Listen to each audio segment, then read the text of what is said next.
Keuangan lumayan berkuasa rupanya, saya baru tahu juga. Fun juga jadi Menteri Keuangan. Ini lucu-lucu, senang saja. Jadi saya juga dilihat sedang dilihat tuh sama analis domestik sama asing. Situ Menteri Keuangannya menembus 3% defisit ke PDB-nya nggak. Kalau sekarang saya tembus di situ, saya jelek. Tapi nanti kalau tumbuhnya ada 6,5-7%, ruang itu terbuka lebar. Tapi kalau udah 6,5-7%, ya kita nggak perlu ngutang lagi kali. Utangnya akan kecil karena income-nya juga akan naik. Jadi itu yang bisa kita atur sekarang. Jadi jangka pendek ini boleh dibilang masa transisi lah berapa bulan ke depan. Untuk Ibu, fleksibilitas belanja daerah itu dari Ibu Sekar ya, dari Kepri, itu sudah masuk nanti diatur di APBN 2027, jadi nggak usah khawatir. Eh, untuk yang 200 triliun, pertanyaan kan 200 triliun dari Sulut dan yang lain-lain, gimana efektivitas penyalurannya? Apakah saya ikut campur detail dengan penyaluran anggaran itu?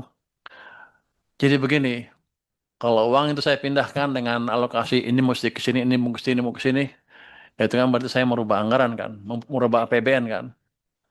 Nanti saya dimarahin DPR, dihabisin sama DPR, kira-kira begitulah. Kenapa merubah anggaran tanpa konsultasi? Jadi yang saya lakukan cuman cash management aja sebetulnya. 200 triliun di BI, saya punya 400 triliun sebetulnya. 425 pada waktu itu. Saya pindahin separuh di bank. Udah, seperti saya pindahin uang saya di sana sebagai cash di 5 bank. Sebetulnya maturity juga nggak saya tentukan, sebenarnya mereka aja ngaco.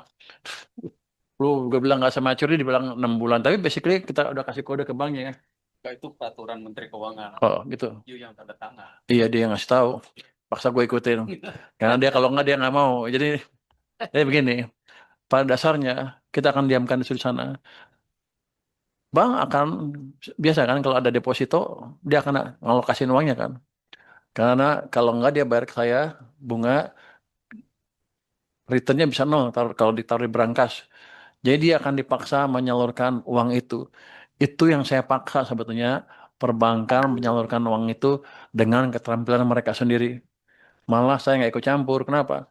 Tapi yang jelas nggak boleh beli dolar, nggak boleh kasih konglomerat. Itu kita dua itu. Itu SBN juga nggak boleh. Kalau nggak utang-utang aja ke saya. Jadi mereka kan kan kita tahu perbankan sebenarnya pinter. Saya juga pinter tapi malas saya bilang kan, karena biasanya uangnya taruh di SBN atau di BI. Jadi kita pastikan dia pakai itu dengan menggunakan keterampilan dia mendeteksi kredit yang bagus, menyalurkannya seperti apa. Jadi saya memakai keterampilan atau keahlian perbankan untuk menyalurkan itu tanpa ikut campur terlalu banyak.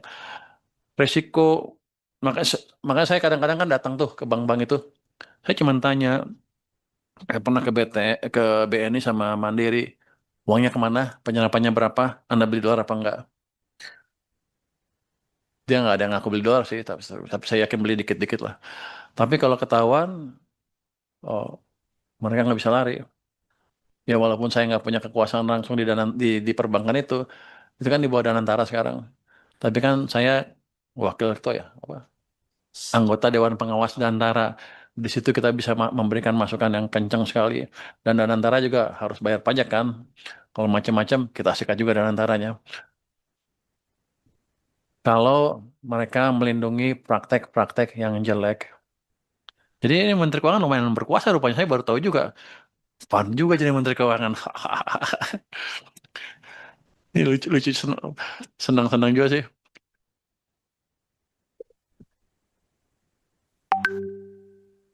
Jadi, satu lagi. Download Tribun X sekarang. Menghadirkan lokal menjadi Indonesia.